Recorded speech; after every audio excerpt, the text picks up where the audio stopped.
Փաշինյանը վաղուց չի կարողանում գեներացնել փողոց։ Մարդիկ դուրս չեն գալի իր համար։ Դա ցույց է, որ իրական վստահության կորուստ ունի նա։ Նույն ավտոերթը, ինչպես նշեցին, 1200 մեքենա էր, 2 հոգի ամեն մեքենայում, ինչպես ինքն էր հայտարարել, 2400 հոգի։ Մենք տեսանք, որ 4000 հնարավոր է, եթե չեմ սխալվում, կարող է ինձ ուղղել, իմ գնահատմամբ մեր գործընկերների 4000 մարդ էր եկել, որից 2400-ը նա այստեղից էր տարել։ Մարդկանց հետ էր գնացել։ Սա ցույց է տալիս, որ իշխանությունը կորցրել է այն փողոցը գեներացնելու իր առաջի տարիների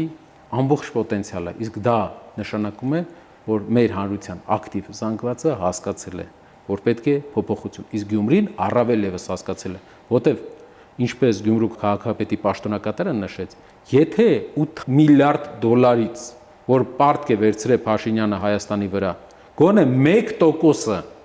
80 միլիոն դոլար ծախսվեր Գյումրու վրա,